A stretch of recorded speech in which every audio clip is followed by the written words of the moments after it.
Welcome to the True Crime Studio. Today's story is a gripping tale of power, betrayal, and unexpected courage. When a billionaire forces his son into an arranged marriage for business, the bride's hidden secret changes everything. What begins as a calculated deal turns into a fight for justice and redemption. If you love stories full of twists and resilience, hit that like button, share your thoughts in the comments, and subscribe to the True Crime Studio for more incredible tales. Let's dive into this unforgettable journey. The clink of crystal glasses echoed through the sprawling Caldwell estate as Arthur Caldwell, the kingpin of a billion-dollar empire, surveyed the opulence around him. Every inch of the room screamed wealth: marble floors, gilded chandeliers, and an unbroken sea of power players sipping on rare vintages. But Arthur's piercing blue eyes weren't focused on the luxury. They were fixed on his son, Ethan, standing stiffly by the bar. "Ethan," Arthur said, his voice sharp and commanding as he beckoned his son to his side. Ethan Caldwell's jaw tightened. At 28, he was tall, broad-shouldered, and impeccably dressed in a custom suit that Arthur had likely picked for him. He looked every bit the heir apparent, but the flicker of rebellion in his eyes hinted at a man unwilling to be molded. With a reluctant sigh, he stepped forward. "Yes, father?" Ethan asked, barely masking his disdain. Arthur's lips curled into a thin smile, the kind that sent shivers through his competitors. "It's time we discussed your future. Sit." Ethan didn't bother hiding his irritation but complied, sinking into the leather chair opposite his father. Arthur wasted no time, launching into the real reason for tonight's gathering. "You're marrying Amara Daniels." The words hung in the air like a bomb. Ethan blinked, momentarily stunned. Then he laughed, a sharp, bitter sound. "You're joking." Arthur leaned forward, his expression stone cold. "I've never been more serious." Ethan shot to his feet. "You're out of your mind if you think I'm agreeing to some arranged marriage in 2024. What century are you living in?" Arthur remained seated, unbothered by Ethan's outburst. He swirled the amber liquid in his glass before speaking, his tone calm but lethal. "This isn't about you, Ethan. It's about the business." Ethan's fists clenched. "Of course it is. Everything is." Arthur's voice dropped lower, the warning unmistakable. "Her father controls one of the largest logistics firms in the country. Securing this merger guarantees dominance for our empire. Without it, you can kiss your inheritance goodbye." Ethan's breath hitched. As much as he hated his father's control, the thought of walking away from everything, his legacy, his lifestyle, was unbearable. Arthur knew this, and he exploited it ruthlessly. "This isn't just business," Arthur continued, his voice softening in a mockery of paternal concern. "Amara is suitable, beautiful, intelligent. She'll bring dignity to the Caldwell name." Ethan's laugh was hollow. "And what does she get out of this? Or does her opinion not matter either?" Arthur smirked. "She knows her place in this arrangement." Across town, in a modest but well-kept apartment, Amara Daniels sat across from her parents. The tension in the room was suffocating. Her father, Robert Daniels, a stoic man with gray streaks in his hair, paced the room while her mother, Clara, wrung her hands nervously. "You can't force her into this." Clara finally burst out, her voice trembling. "She's our daughter, not a bargaining chip." Robert stopped mid-stride, his gaze heavy on Amara. "It's not like that," he said quietly. This is an opportunity." Amara, 26 years old, with smooth brown skin and sharp, intelligent eyes, held her father's gaze. "An opportunity for whom?" she asked, her voice steady despite the turmoil inside her. "For all of us," Robert replied. "The Caldwell merger will secure our company's future. Without it, we'll lose everything. And they've made it clear, the deal only happens if you marry their son." Clara's gasp filled the room. "You can't be serious, Robert. Amara deserves better than this." Amara felt a lump rise in her throat, but she swallowed it down. She had always been the strong one, the one who held her family together during hard times. And now, they were asking her to sacrifice again. "I'll do it," she said, her voice calm but resolute. Clara's eyes widened in horror. "Amara, no." Amara reached for her mother's hand, squeezing it gently. "We can't afford to lose everything, Mom. If this is what it takes to protect us, I'll do it." The engagement dinner was a study in contrasts. Arthur's opulence was on full display as the Caldwell estate shimmered under the glow of countless lights. Ethan stood at the edge of the room, nursing a glass of whiskey and glaring at his father from across the crowd. Amara entered the room, escorted by her father. She wore a sleek, emerald green gown that hugged her slender figure, her long, wavy hair cascading over one shoulder. She was the picture of grace, but her eyes betrayed her unease. Whispers rippled through the room as the guests noticed her. "She's beautiful," one woman murmured. "Yes, but you know how people talk," another replied, her tone dripping with condescension. Ethan noticed the shift in the room's energy and turned toward the entrance. When his eyes landed on Amara, he felt a pang of guilt. She hadn't asked for this any more than he had. Still, guilt didn't stop the bitterness rising in his chest. "Let's get this over with," he muttered, approaching her. "Ethan," Arthur called out, his voice loud enough to gather the room's attention. "Come meet your fiancé."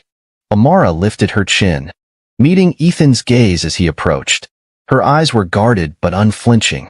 He extended a hand, and she took it, her touch cool and steady. "Amara," Ethan said stiffly, "welcome to the circus." Her lips curved into a small, wry smile. "Glad to be here." Later that evening, as the festivities wound down, Amara excused herself and wandered into the mansion's library for a moment of solitude. The grand room was lined with shelves of leather-bound books and smelled faintly of aged paper and cigar smoke. She let out a slow breath, savoring the quiet. "You shouldn't be here," a voice drawled behind her. Amara turned sharply to see Gerald Harper leaning against the doorway. His smile was oily, his eyes dark with malice. "I'm a guest," Amara replied, her voice steady despite the unease creeping through her. Gerald stepped closer, his presence oppressive. "You may have fooled Arthur, but you don't belong here. Women like you, they don't last in this world." Amara's fists clenched at her sides. "Excuse me," she said, brushing past him. As she left the room, she could feel his gaze burning into her back. When she returned to her suite, she found an envelope waiting on her bedside table. Her name was scrawled across it in sharp, unfamiliar handwriting. She opened it cautiously, her heart pounding. Inside was a single piece of paper with a chilling message. "Stay quiet, or you'll regret it." Amara's grip on the note tightened, her mind racing. The first cracks in the facade of her new life had appeared, and she knew the storm was just beginning. The Caldwell estate was alive with the hum of orchestrated perfection. Arthur had spared no expense for the wedding. A towering archway of white roses framed the ceremony site, and glittering crystal chandeliers hung from the ceiling of a custom-built marquee. It was a spectacle designed not for the bride and groom, but for the guests, a show of wealth and power. Amara sat in the bridal suite, staring at her reflection in the gilded mirror. The makeup artist had done her job well, emphasizing her high cheekbones and almond-shaped eyes. But Amara felt like a stranger in the ivory lace gown that clung to her slender figure. It was beautiful but suffocating, a symbol of the gilded cage she was about to step into. Clara fussed with the veil, her hands trembling. "You don't have to do this, Amara. We can find another way." Amara turned to her mother, her expression calm but resolute. "It's done, Mom. We need this." Before Clara could respond, the door opened and Robert entered. His face was drawn, his shoulders tense. "They're ready." Amara stood, smoothing her gown. Her father placed a hand on her shoulder, his voice low. "You're stronger than any of them will ever know." She nodded, swallowing the lump in her throat, with her parents flanking her. Amara walked out of the suite and into the storm. The ceremony was a surreal blur. Ethan stood at the altar, his jaw clenched so tightly Amara wondered if it would crack. His dark eyes met hers as she approached, and for a moment, she thought she saw a flicker of something. Pity, perhaps, or understanding. It vanished as quickly as it appeared. The officiant droned on about love and commitment, words that felt hollow in the tension-laden air. Amara barely heard the vows she repeated, her focus instead on the sea of faces watching her. Some whispered, others stared with poorly concealed disdain. When the officiant declared them husband and wife, Ethan hesitated for a fraction of a second before leaning in. His kiss was perfunctory, a formality that barely brushed her lips. The applause that followed was polite but strained. As they turned to face the crowd, Amara whispered under her breath, "Smile. They're watching." Ethan's lips curled into a smirk. "I could say the same to you." The reception was a masterclass in passive aggression. Arthur played the benevolent patriarch, introducing Amara to every guest with the same thinly veiled condescension. "Isn't she stunning?" he said to one guest, his tone dripping with performative approval. A perfect addition to the Caldwell legacy. Ethan stayed by her side, his silence a barrier between her and the endless stream of probing questions. Amara found herself smiling through gritted teeth as one guest after another commented on her exotic beauty, or asked if she felt overwhelmed by her new life. The tension escalated when Gerald Harper approached. His predatory smile widened as he extended a hand to Ethan. "Congratulations, son. Your father must be proud." Ethan accepted the handshake begrudgingly, his grip firm. "Gerald." Gerald turned to Amara, his gaze lingering too long. "And you must be the lucky bride." Amara met his gaze with icy composure. "That's one way to put it." Gerald chuckled, leaning closer. "I hope you know what you're getting into. This world can be unforgiving." Ethan stepped between them, his tone sharp. "That's enough, Gerald." Gerald raised his hands in mock surrender, his smile never wavering. "Just making conversation. Enjoy the evening." As he walked away, Amara exhaled, her hands trembling slightly. Ethan noticed but said nothing. Later that night, Ethan and Amara retired to the bridal suite.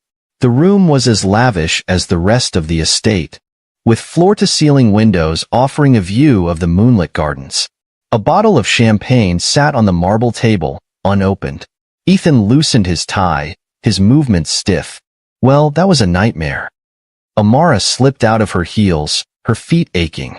"I'm sure it was harder for you than me." He turned to her, his expression unreadable. "What's that supposed to mean?" She met his gaze evenly. "It means I'm not blind to how much you hate this." Ethan ran a hand through his hair, letting out a bitter laugh. "You think I'm the only one? Don't pretend you wanted this any more than I did." Amara's silence was answer enough. She moved to the window, staring out at the garden. The weight of the day pressed down on her, but she refused to let it break her. "I don't know why you agreed to this," Ethan said, his voice softer now. "But if you think my father's going to make this easy for you, you're wrong." Amara turned to face him. "I don't expect easy." Ethan studied her for a moment, something shifting in his expression. "Good. Because easy isn't in the Caldwell vocabulary." He left the room without another word, the door clicking shut behind him. Amara stood there, alone in the silence, her reflection in the window staring back at her. The threat from the letter echoed in her mind. "Stay quiet, or you'll regret it." As the night deepened, Amara found herself unable to sleep. She wandered through the mansion, her bare feet silent on the cold marble floors.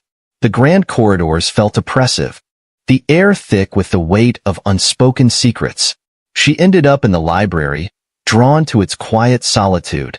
The scent of leather and old books was comforting, a reminder of simpler times. She ran her fingers along the spines of the books, her mind racing. A rustle behind her made her freeze. She turned to find Gerald standing in the doorway, his smile as sinister as ever. "You really shouldn't wander around alone," he said, his voice low and mocking. Amara's heart pounded, but she forced herself to remain calm. "I can take care of myself." Gerald stepped closer, his presence suffocating. "I don't doubt that. But you should know, people like you don't last in this world. Arthur may tolerate you for now, but when you're no longer useful..." He let the threat hang in the air. Amara stared him down, refusing to let him see her fear. "You don't scare me, Mr. Harper." His smile widened. "Oh, I think I do." He left her standing there, the echo of his footsteps fading into the night. Amara leaned against the bookshelf, her breath shaky. The game had only just begun, and the stakes were higher than she'd ever imagined. Amara's first few weeks as Mrs. Ethan Caldwell felt like an endless cycle of events, each one more suffocating than the last. She awoke every morning in a room that seemed designed to impress rather than comfort. The bed was too large, the sheets too crisp, the walls adorned with paintings of aristocrats who looked down on her as if she were nothing more than an accessory. The mirrors, everywhere she turned, reminded her of how little of herself remained. The Caldwell mansion, a sprawling estate tucked in the heart of an affluent neighborhood, was a gilded prison. Though the marble floors gleamed, and every corner sparkled with wealth, Amara could sense the rot beneath it all. The quiet, insidious racism, the whispers behind her back, the subtle glances of judgment from the staff. It was all there. Amara sat at the grand dining table one morning, her fingers tracing the edge of the silverware as she waited for Ethan. The breakfast was immaculate, of course. Fresh croissants, eggs Benedict, and coffee brewed from beans so expensive that the price alone made her sick. "Good morning, Amara," came the soft voice of Margaret, one of the servants. Amara glanced up to see her, the older woman offering a tight smile as she placed a delicate china plate in front of her. "Good morning, Margaret," Amara replied, her voice flat. She wasn't sure if the servant's smile was genuine or just another form of careful politeness, but it didn't matter. The isolation here was palpable. It wasn't until Ethan finally appeared, his usual scowl in place, that the silence was broken. He sat across from her, the distance between them almost symbolic of their strained relationship. The wedding had been a transaction, nothing more. But the reality of living it out was harder than Amara had expected. "You don't need to keep pretending this is a family," Ethan muttered, poking at his eggs without looking up. "It's all business, Amara." She glanced at him, unable to hold back the bitterness that crept into her voice. "What did you think this was going to be, Ethan? A love story?" He stiffened, his eyes flashing with annoyance. "I didn't sign up for this either," he said quietly. "My father's the one behind all of this." Amara paused, studying him. There was more to Ethan than he let on, but it wasn't enough. He was still bound by his father's chains. "Then we're both prisoners here," Amara said, the words biting, but also tinged with a bitter truth she had no intention of hiding. Ethan shot her a glare, but there was something in his eyes now, something unspoken that lingered between them. It wasn't sympathy. No, that would be too easy. It was something else, something darker. Something she wasn't sure she wanted to understand. The days became a blur of social gatherings, private meetings, and suffocating expectations. Arthur Caldwell continued to hold the reins, demanding Ethan's presence at every event, pushing him toward people who would advance the family legacy. It wasn't until one particularly bleak afternoon that Amara was forced to confront the reality of her new life. She was alone in the vast sitting room when the door opened without warning. "Gerald Harper." "Amara," he said, his voice dripping with false warmth as he stepped into the room. "How are we settling in?" Amara didn't bother hiding her disgust. "How do you think?" she said flatly, her eyes never leaving his. Gerald smirked, strolling over to her as if he owned the room. "I must admit, I never expected you to be so composed. For a woman like you, this could be a golden opportunity." Amara raised an eyebrow. "I'm sure it is." He leaned forward, the malicious glint in his eyes only growing sharper. "Just remember, your place in this family isn't just about your looks or your charm. You're a means to an end. You'll need to learn your role quickly. And don't think Ethan will be any help. He's weak. The only thing keeping him in line is his father's money." The words stung, not because they were new to her, but because they felt like a reflection of everything she feared about her marriage. "I've learned to survive in far worse situations than this," she replied coolly, meeting his gaze with defiance. "I'll be just fine." Gerald laughed, the sound dark and cruel. "We'll see about that." He stepped back, his eyes lingering on her a moment longer before he turned and left the room without another word. Amara was shaken, but only for a moment. She had endured worse. Much worse. Ethan continued his emotional distance from her. She was a tool in his father's game, nothing more. Yet, as the weeks passed, the cracks in his carefully constructed armor began to show. He would glance at her during dinners, his eyes momentarily softening, but he quickly turned his gaze away when she caught him looking. It was as if the weight of their situation was finally sinking in. One evening, after a particularly lavish gala thrown in their honor by Arthur's business partners, Amara found herself standing alone on the balcony, staring out at the city below. She needed a moment of peace, a break from the suffocating expectations. "I didn't think I'd find you here," Ethan said, his voice a little softer than usual as he stepped onto the balcony behind her. Amara didn't turn to face him. "Where else would I go? Your father keeps me locked up in here like a prisoner." Ethan didn't answer right away. When he finally spoke, there was a hint of something unfamiliar in his voice. "This isn't easy for me either. You know." Amara glanced over her shoulder at him, her gaze piercing. "Then why don't you do something about it?" He didn't answer. Instead, he stepped beside her, both of them leaning on the balcony railing in silence. The noise of the gala seemed distant here, like they were in another world altogether. For a brief moment, they existed in the same space without the weight of their roles hanging over them. But that moment didn't last. It never did. Days passed in a haze of tension and discomfort, but Amara's resolve never wavered. She could feel the walls closing in on her, and every passing day made her more determined to get out, to find a way to break free. She wasn't going to be just another pawn in Arthur's empire, no matter what it took. One morning, she received a letter. The handwriting was familiar, Gerald's. Amara opened it with trembling hands. The words were short but ominous. "The clock is ticking, Amara. Don't make me remind you what happens when you outstay your welcome." Her breath caught in her throat as her mind raced. Gerald wasn't just making idle threats. He was laying down the gauntlet, and she knew the consequences of ignoring him could be catastrophic. She crumpled the letter in her hand, her jaw tight with fury.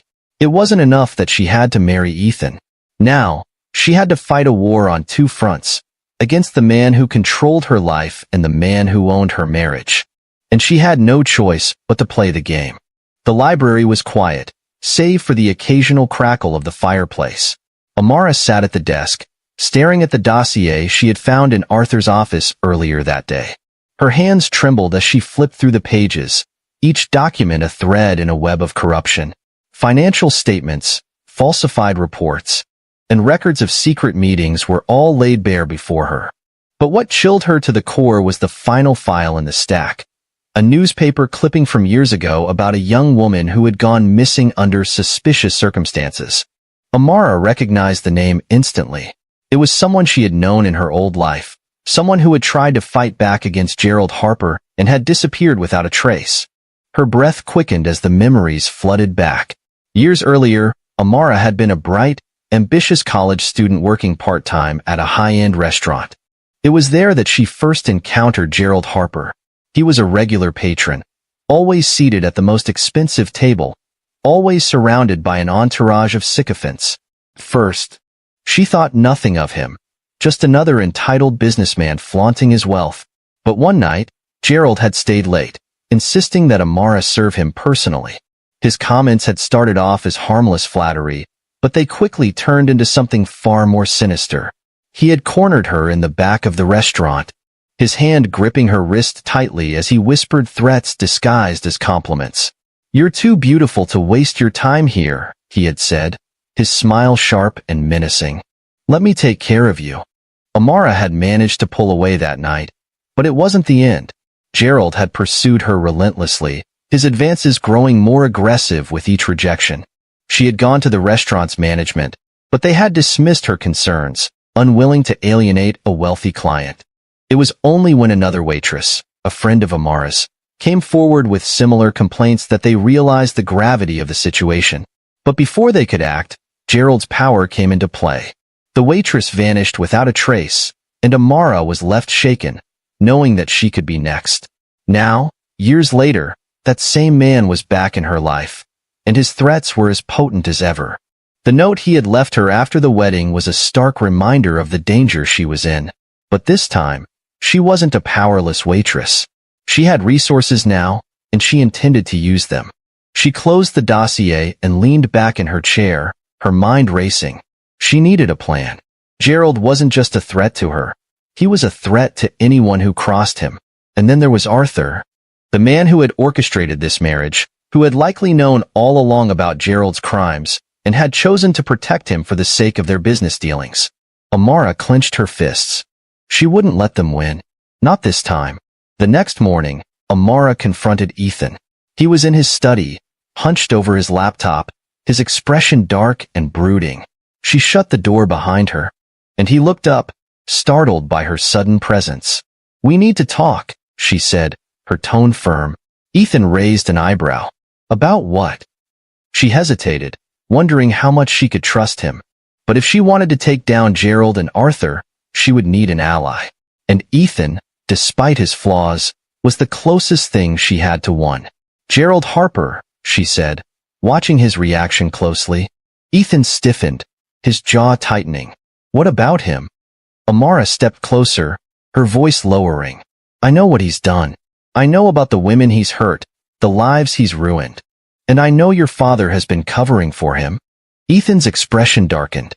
"You don't know what you're talking about." "I do," she countered. "I've seen the files. I've seen the lengths your father has gone to in order to protect him. And I know you've seen it, too." Ethan looked away, his hands clenching into fists. For a moment, Amara thought he would deny it again. But then he sighed, the fight draining out of him. "What do you want me to do?" he asked bitterly. "Confront my father? Bring down the entire family business? You think I haven't tried?" Amara stepped closer, her voice softening. "I think you're tired of living in his shadow. I think you want to do the right thing, but you're afraid of what it'll cost you." Ethan's eyes met hers, and for the first time, she saw a flicker of vulnerability. "You don't know what you're asking." "Yes, I do," she said, "because I've already lost everything once. And I'm not going to let them take anything else from me." That evening, Amara received an unexpected visitor. Margaret, the servant she had grown closest to in the house, slipped into her room with a nervous expression. "I shouldn't be doing this," Margaret whispered, holding out a small envelope, "but I thought you should see it." Amara took the envelope, her heart pounding. Inside was a photograph of Gerald and Arthur in a private meeting, along with a handwritten note. "The truth always comes out." "Who gave this to you?" Amara asked, her voice trembling. Margaret shook her head. "I don't know. It was left in the kitchen for me to deliver." Amara stared at the photograph, her mind racing. Someone else in the house knew the truth. Someone was trying to help her. But who? The next day, Amara decided to confront Arthur. She waited until he was alone in his office, sipping his morning coffee and reading the financial reports. She stepped inside without knocking, the photograph clutched tightly in her hand. Arthur looked up, his expression cool. "Amara, what can I do for you?" She slammed the photograph down on the desk, her eyes blazing. "You can start by explaining this." Arthur picked up the photograph, his face betraying no emotion. "Where did you get this?" "That's not the point," she snapped. "The point is that I know what Gerald has done, and I know you've been protecting him."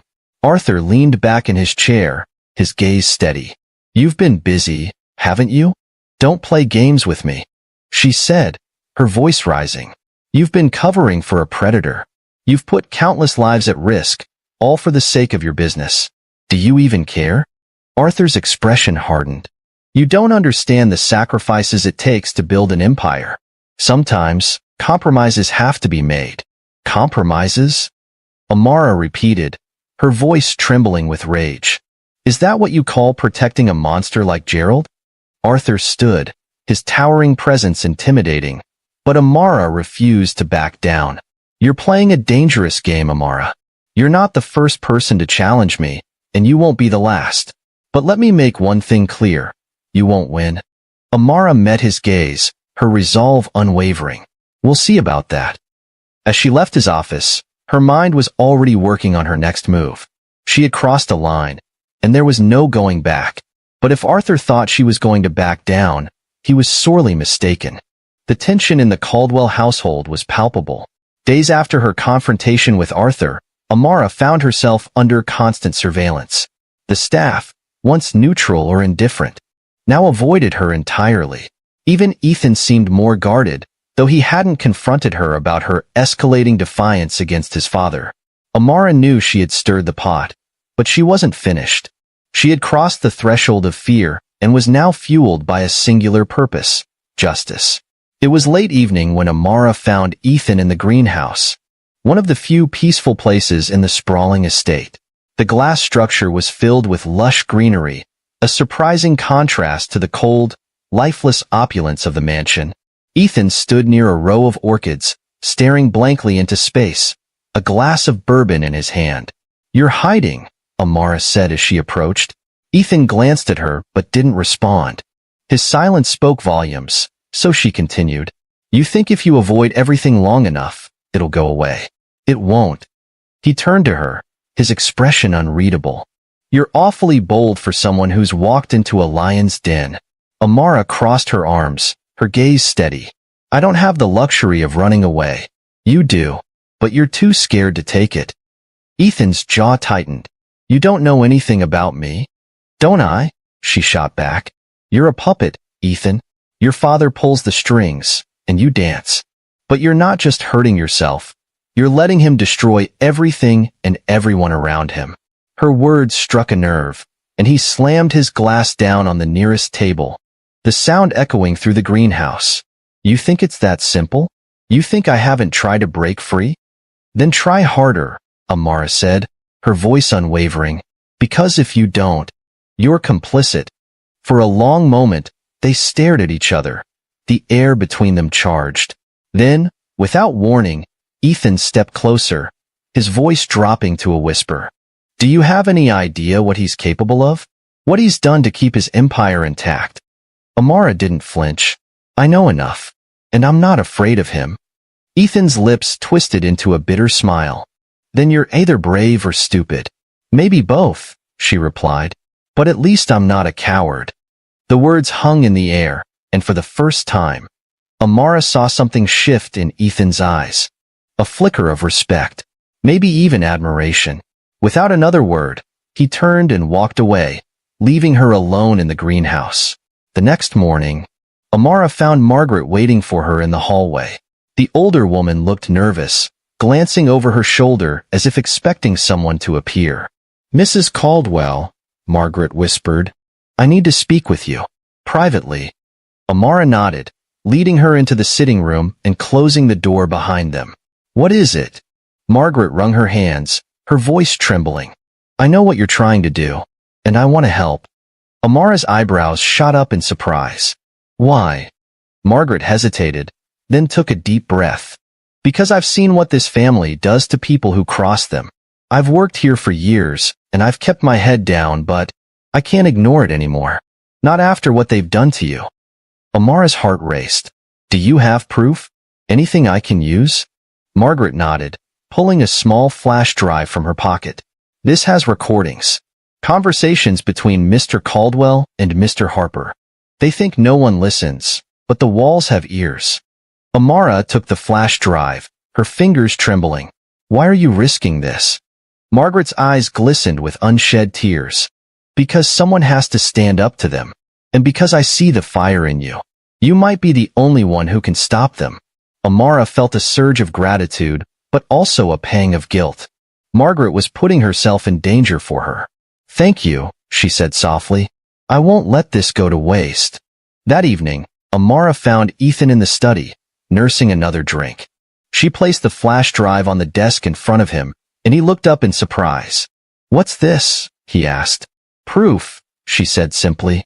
"Your father and Gerald, everything they've done. It's all here." Ethan stared at the drive, his expression conflicted. "Why are you showing me this?" "Because you're not like them," she said, her voice gentle but firm. "You've been trapped in their world, but you don't have to stay there. You can make a choice." He picked up the drive, turning it over in his hands. "You're asking me to go against my own father." "I'm asking you to do what's right," she replied. "Not for me, not even for yourself, but for all the people they've hurt." Ethan's gaze softened as he looked at her. For the first time, She saw vulnerability in his eyes, a crack in the armor he wore so tightly. "You don't give up, do you?" he said with a faint smile. "No," she replied, "and neither should you." For the first time since their marriage, Amara felt a glimmer of hope. Ethan might not be the hero she wanted, but he was beginning to show signs of becoming the ally she needed. That hope was short-lived. The next day, Amara received another letter, this one more direct than the last. It was delivered to her suite, left on the bedside table where only she would find it. "You're playing a dangerous game, Mrs. Caldwell. Back off, or you'll regret it." This time, there was no signature, but the implication was clear. Gerald knew she was digging, and he wasn't going to let her expose him without a fight. Amara felt her resolve harden. She had come too far to back down now. If Gerald wanted a war, he would get one. That evening, Amara confronted Ethan again, showing him the letter. His face darkened as he read it, and for the first time, she saw genuine anger in his eyes. "He thinks he can intimidate you," Ethan said, his voice low and dangerous. "He doesn't know you very well, does he?" Amara raised an eyebrow. "What are you going to do about it?" Ethan's gaze met hers, and something shifted between them. "Whatever it takes," he said simply. Amara felt a spark of something she hadn't expected, trust. For the first time, she believed that Ethan might stand by her side, even if it meant going against his father and Gerald. Together, they might just have a chance. The Caldwell estate was eerily quiet. It was the calm before the storm, and Amara could feel it in her bones. She stood by the window in her suite, watching the distant city lights flicker like fireflies in the night. Somewhere out there, Gerald Harper was plotting his next move. Somewhere in this very house, Arthur Caldwell was spinning another web of lies. And yet, she had never felt more resolute. She glanced at the clock. It was almost time. In the days leading up to her decision to act, Amara had meticulously gathered her evidence. The flash drive Margaret had given her was a treasure trove of damning recordings, but it wasn't enough on its own.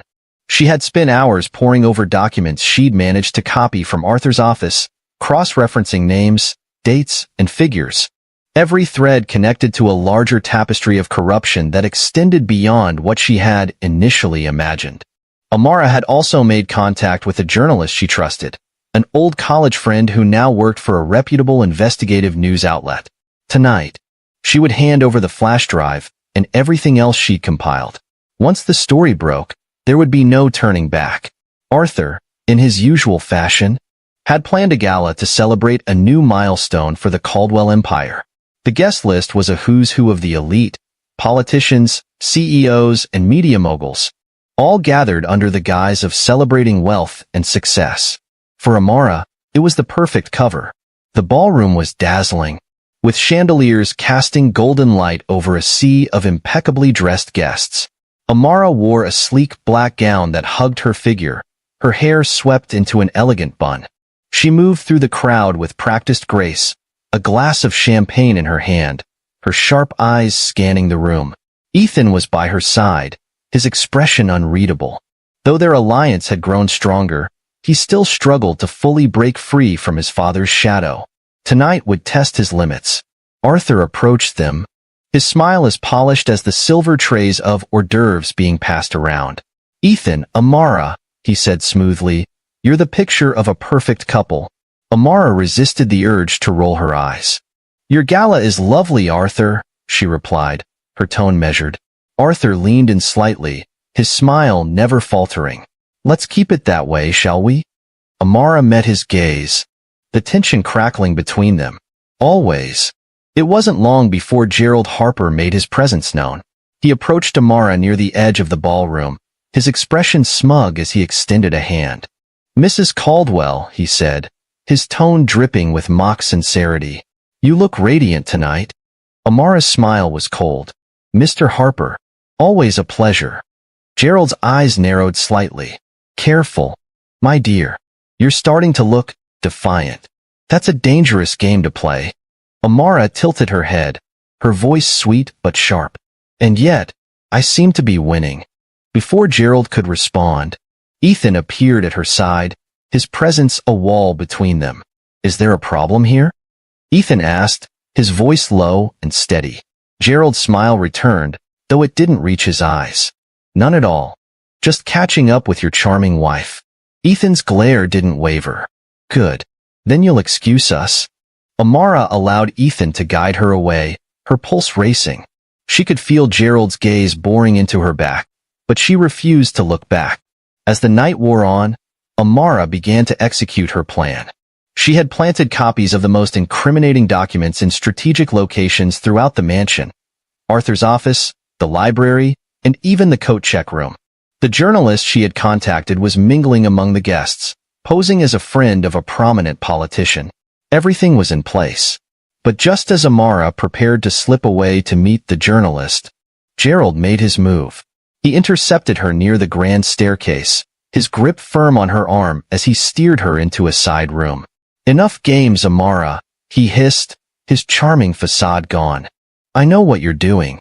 Amara yanked her arm free, her eyes blazing. Then you know it's too late to stop me. Gerald's laugh was cold and sharp. You think you can bring me down? Do you have any idea who you're dealing with? I do, she shot back. And I'm not afraid of you. His expression darkened, and before she could react, he grabbed her wrist, his grip bruising. You should be. The door burst open, and Ethan stormed in, his fury palpable. Let her go. Gerald smirked but released Amara, raising his hands in mock surrender. Relax, Ethan. Just a friendly chat. Ethan stepped between them, his glare deadly.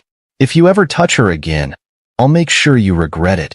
Gerald's smile faltered, but he recovered quickly, brushing past Ethan with a sneer. You're just as naive as she is. Amara's brush with Gerald only strengthened her resolve. As the gala reached its peak, she slipped out of the ballroom and made her way to the garden, where she had arranged to meet the journalist.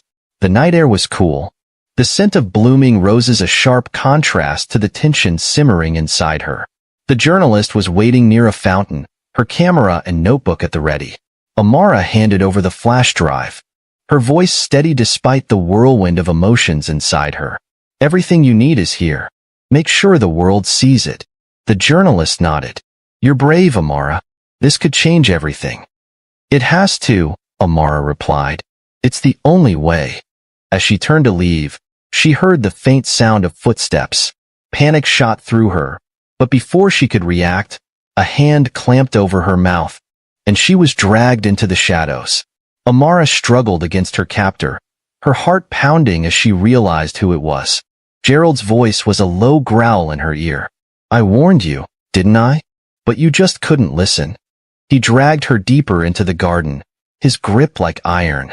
Amara fought back, kicking and scratching, but it was no use. Just when she thought all was lost, Ethan appeared, his expression a mix of rage and desperation. Let her go, Gerald. Gerald sneered. This doesn't concern you, boy. Ethan didn't hesitate. He lunged at Gerald, tackling him to the ground. The two men grappled, their struggle brutal and chaotic. Amara scrambled to her feet, her hands shaking as she watched in horror. Finally, Ethan gained the upper hand, landing a punch that sent Gerald sprawling. He stood over him, his chest heaving. If you ever come near her again, I'll destroy you. Gerald staggered to his feet, wiping blood from his lip. You're making a mistake, Ethan. You think she's worth it? Ethan didn't answer. He simply turned to Amara, taking her hand and leading her back toward the house. The Caldwell empire began to crumble the moment the story broke. The headlines were relentless. Caldwell Industries, a legacy of corruption and cover UPS. News anchors dissected every detail of the damning exposé. The evidence Amara had provided revealed decades of criminal activity, from money laundering to Gerald Harper's abuses, all carefully hidden under Arthur Caldwell's iron-fisted control. Amara watched the coverage from her suite, her emotions a mix of relief and apprehension. This was what she had fought for. But it was only the beginning. She knew men like Arthur and Gerald wouldn't go down without a fight. Downstairs, Arthur's study was a war zone. Papers and files were scattered across the desk and floor, the remnants of his futile attempts to contain the damage. His booming voice carried through the halls as he shouted into the phone. This is a coordinated attack. I want every legal team on this. Destroy that journalist. Shut it all down. His commands were met with silence from the other end of the line. No one wanted to fight a battle they knew Arthur had already lost. Ethan stood outside the study, listening to his father's tirade. Amara approached him cautiously, her presence a steadying force amidst the chaos. "He's unraveling," Ethan said quietly, his tone devoid of the usual bitterness. There was only exhaustion now. Amara nodded. "And he's dragging you down with him." Ethan glanced at her, his expression conflicted. "I never wanted this life, but walking away from it. You don't have to carry his mistakes," Amara said firmly. "You can choose a different path." Before Ethan could respond, Arthur's voice roared from inside. "Ethan, get in here." Ethan hesitated, but Amara gave his arm a reassuring squeeze. "Go," she said. "But remember, you're not him." Meanwhile, Gerald Harper was facing his own reckoning. The exposé had emboldened survivors of his abuse to come forward, their testimonies painting a horrifying picture of his predatory behavior. Legal investigations were opened, and Gerald's business partners began severing ties. Desperate, Gerald showed up unannounced at the Caldwell estate. He pounded on the front door, his face pale and drenched in sweat. When the butler hesitated, Gerald shoved his way inside, shouting for Arthur. Arthur emerged from his study, his face a mask of fury. "What the hell are you doing here?" "We're under attack," Gerald shouted. "The media's tearing us apart. You have to fix this." Arthur's lip curled in disdain. "I warned you to keep your house in order. Now your mess is dragging me down." "You knew." Gerald spat, his voice rising. "You covered for me. Don't act like you're innocent in this." Arthur's eyes narrowed. "And you're stupid enough to think I'll stick my neck out for you now? Get out of my house, Gerald. You're on your own." For a moment, Gerald stood frozen, disbelief etched across his face. Then he turned and stormed out, slamming the door behind him. The sound echoed through the mansion, a fitting symbol of the shattered alliance. That evening, Ethan found Amara in the library, seated at the desk where she had spent countless nights piecing together her evidence. The stacks of paperwork were gone now, but the weight of their actions lingered in the air. Ethan leaned against the doorframe, his expression thoughtful. "I've been thinking about what you said." Amara looked up, her gaze steady. "And?" "You're right," he admitted, stepping into the room. "I've spent my whole life trying to please him, trying to live up to his expectations. But no matter what I did, it was never enough. And now, I see who he really is, what he's done." "And?" she prompted, her voice softer now. "And I'm done being his puppet," Ethan said, his tone resolute. "I don't want his money, his power, or his name. I want to build something better, something real." Amara smiled faintly, her respect for him growing. "That's a start."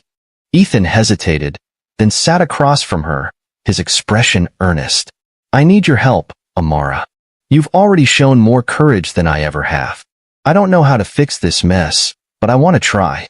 She reached across the desk, her hand resting on his. "We'll do it together." The Caldwell empire didn't fall quietly. Shareholders panicked as the company's stock plummeted. Lawsuits flooded in, each one a nail in the coffin of Arthur's once mighty legacy. The board of directors, desperate to salvage what little was left, voted to remove Arthur from his position as CEO. The final blow came when federal investigators launched a probe into Caldwell Industries' financial practices. Arthur was summoned to testify, his every word scrutinized under the glaring lights of the media. Amara watched the coverage from the comfort of her modest new home, a sense of closure washing over her. She had fought for this moment, and now it was here. Gerald wasn't willing to go quietly. With his reputation in tatters and his assets frozen, he resorted to desperate measures. He filed a lawsuit against Amara, accusing her of defamation and alleging that she had fabricated the evidence against him. The case was a sham, and everyone knew it. The courts dismissed it within days, further humiliating Gerald. But the move revealed just how far he was willing to go to silence her. Ethan confronted Gerald in a hotel lobby shortly after the dismissal. The once powerful man was a shadow of his former self, his clothes rumpled and his eyes bloodshot. "You've lost, Gerald," Ethan said, his voice cold. "It's over." Gerald sneered, though it lacked the usual venom. "You think you've won? People like me don't lose. We adapt." Ethan leaned in, his voice low and dangerous. "Stay away from her. Stay away from us. If I see you again, you won't like the consequences." For the first time, Gerald looked genuinely afraid. He turned and walked away, leaving Ethan standing tall. With Arthur disgraced and Gerald defeated, Amara and Ethan decided to leave the past behind. They sold the Caldwell mansion, donating much of the proceeds to organizations supporting survivors of abuse and corporate corruption. Together, they moved into a modest but comfortable home in the city. For the first time, their lives felt like their own. One evening, as they sat on their small balcony overlooking the city, Ethan turned to Amara. "Do you think we did the right thing?" Amara smiled, her hand resting on his. "We didn't just do the right thing. We did the necessary thing." Ethan nodded, his expression thoughtful. "It's strange. For so long, I thought freedom was about money and power. But now, sitting here with you, I finally feel free." Amara's smile widened. Together, they had torn down the corrupt empire that had tried to consume them. And together, they would build something new, something honest, something unbreakable. The sun rose over the city, casting a golden glow on the modest apartment Ethan and Amara now called home. It was a far cry from the cold, cavernous halls of the Caldwell estate, but it was theirs. For the first time in months, Amara felt the weight of fear and anger begin to lift. She sat at the small kitchen table, a steaming cup of coffee in her hands, scrolling through the morning headlines. The Caldwell family's downfall had become a media sensation, and the coverage had only intensified since Arthur's removal as CEO. There was something surreal about seeing the story she had fought so hard to expose become public knowledge. Ethan entered the kitchen, his hair still damp from the shower. He leaned against the counter, watching her with a small smile. "Anything interesting?" he asked. Amara looked up, her lips curving into a smirk. "Your father made the front page again." Ethan chuckled, though there was a hint of sadness in his eyes. "Let me guess, Arthur Caldwell's empire in freefall?" "Close enough," she replied, setting her phone down. "How are you feeling about all of this?" He hesitated, then shrugged. "Relieved, angry, guilty. It's a mix." "You did the right thing," Amara said gently. "That's what matters." Ethan nodded, his gaze steady. "I just wish I'd done it sooner." While Amara and Ethan were beginning to rebuild their lives, Arthur was living in the ruins of his own. He had retreated to a small, nondescript apartment after being ousted from the company. The once mighty patriarch now lived in relative obscurity, his days spent dodging reporters and ignoring calls from creditors. Amara had no intention of visiting him, but when a letter arrived in the mail, addressed to her in Arthur's handwriting, she couldn't ignore it. The envelope was plain, the message inside brief. "If you still have any decency, come see me. There's something you need to know." Against her better judgment, Amara agreed to meet him. She told Ethan, who insisted on accompanying her. But she refused. "This is something I need to do alone," she said. Arthur's apartment was sparse, a far cry from the opulence he once enjoyed. When Amara entered, she found him sitting in a worn armchair, a glass of whiskey in his hand. He looked older, the lines on his face deeper, his once intimidating presence diminished. "You came," he said, his voice raspier than she remembered. "Why am I here, Arthur?" Amara asked, crossing her arms. He gestured to the chair opposite him, but she remained standing. With a sigh, he leaned back and began to speak. "I made mistakes," he said, his tone weary. "I let greed blind me. I thought I could control everything. Gerald, the company, my family, but I was wrong." Amara raised an eyebrow. "Is that supposed to make me feel sorry for you?"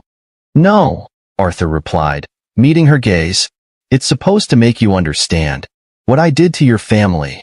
It wasn't personal. It was business." Her stomach tightened. "What are you talking about?" Arthur's lips pressed into a thin line.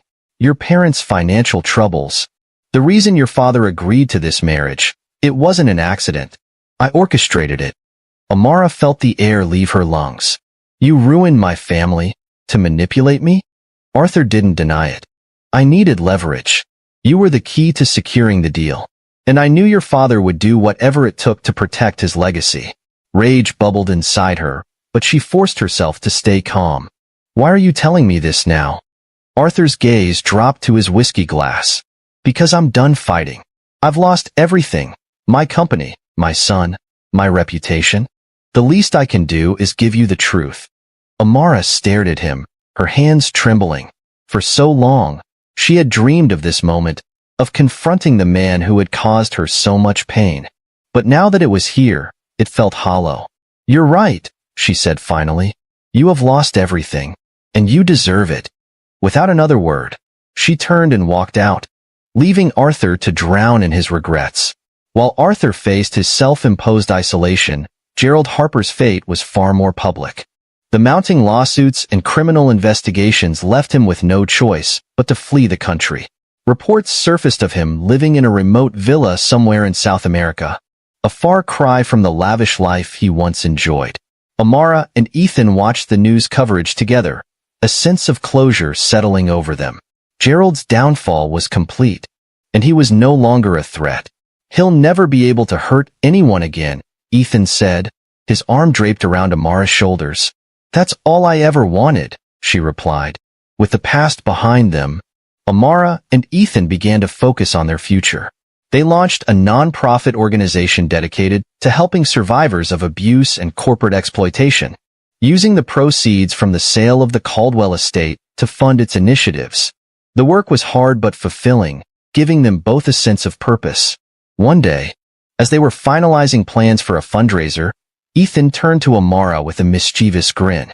You know, I've been thinking, we should take a vacation. Amara raised an eyebrow. A vacation? We're barely a year into this. Exactly, he said. We deserve a break. Just you, me, and a beach somewhere far away. She laughed, the sound light and carefree. I'll think about it. Years later, the nonprofit had grown into a thriving organization, its impact felt across the country. Amara and Ethan became known not for their connection to the Caldwell name, but for their commitment to justice and equality. One evening, as they sat together on their balcony, Amara reflected on how far they had come. The city lights stretched out before them, a reminder of the world they had fought to change. Do you ever think about the past? Ethan asked, his voice soft. Sometimes, Amara admitted, but only to remind myself of how much we've overcome. He nodded, his gaze thoughtful. I'm proud of you, you know, for everything. She smiled, leaning her head against his shoulder. I'm proud of us. And as they sat there, wrapped in the quiet peace of their new life, Amara knew they had not just survived, they had triumphed. Thank you for watching this powerful story here on the True Crime Studio. This tale reminds us that true strength lies in standing up for what's right, and love can conquer even the deepest divides. If this story inspired you, don't forget to like the video, share your thoughts in the comments, and subscribe to the True Crime Studio for more compelling stories. See you in the next video.